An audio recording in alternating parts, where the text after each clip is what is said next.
কলকাতা টিভির পর্দায় আপনাদেরকে সকলকে স্বাগত। আমি পূজালি রয়েছে আপনাদের সঙ্গে। এনআরএস এইচডিও ডিপার্টমেন্টের একটি নার্সের কিন্তু মৃত্যু হয়েছে এবং সেই মৃত্যুর পেছনে কিন্তু অনেক ধোঁয়াশা এবং অনেক নানা রকম প্রশ্ন উঠছে বলে জানা যাচ্ছে।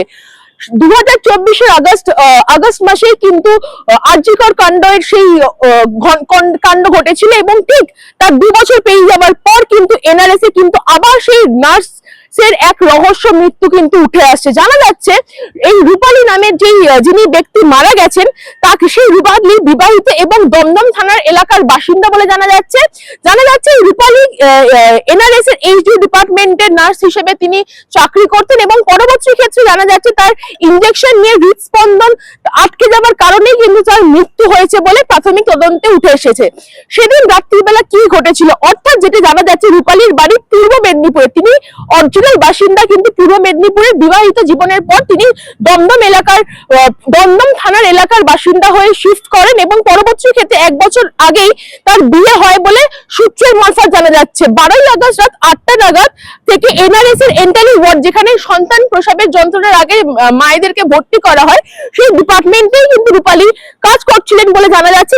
এবং পরবর্তী ক্ষেত্রে যেটা জানা যাচ্ছে রূপালী সেদিন নাইট শিফট শুরু হয় রাত 10টা 20 নাগাদ তিনি ওই ওয়ার্ডের এইচডিও বিভাগের 33 নম্বর ঘরের বাথরুমে যান।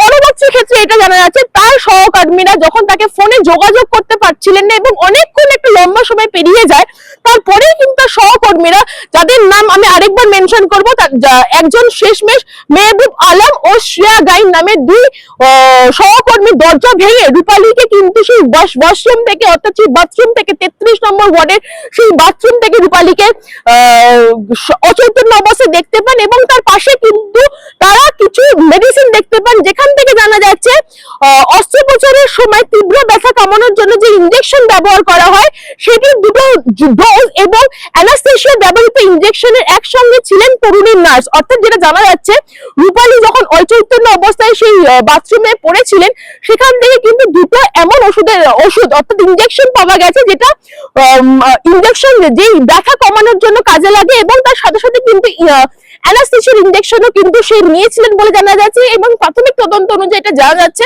যে তিনি, অর্থাৎ এই রূপালী কিন্তু ইনজেকশন পুশ হওয়ার কারণেই তার মৃত্যু ঘটে এবং যে ইনজেকশন তিনি পুশ করেছিলেন সেখান থেকে আইদার তিনি কোমায় চলে যেতেন অথবা তার মৃত্যু হতো বলে জানিয়েছেন চিকিৎসকরা। তার পাশাপাশি এটাও জানিয়ে রাখবো এখনো অবধি কিন্তু তদন্ত জারি রয়েছে, তদন্ত করছে এন্টালি থানার পুলিশ এবং ডিডি সেকশন, অর্থাৎ এই লালবাজার থানার পুলিশরাও কিন্তু এই হোমিসাইড থানার পুলিশরাও কিন্তু এই তদন্ত শুরু করেছে। পাশাপাশি এটাও বলে রাখবো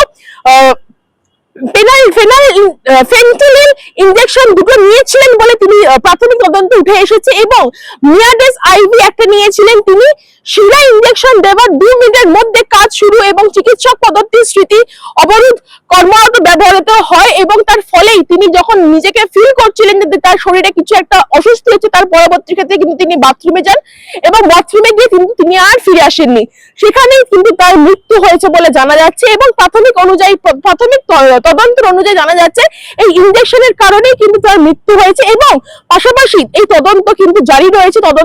তদন্তের মাথায় রয়েছে এন্টালি থানার পুলিশ এবং লালবাজারের হোমিসাইড ডিপার্টমেন্টের পুলিশ। এখনো অব্দি যে রিপোর্ট উঠে আসে সেখান থেকে কিন্তু এই ইনজেকশনের কারণেই এই রূপালী মৃত্যু হয়েছে বলে জানা যাচ্ছে। এইসব তথ্য জানতে চোখ রাখুন কলকাতা টিভির পর্দায় রাত দিন 7 দিন।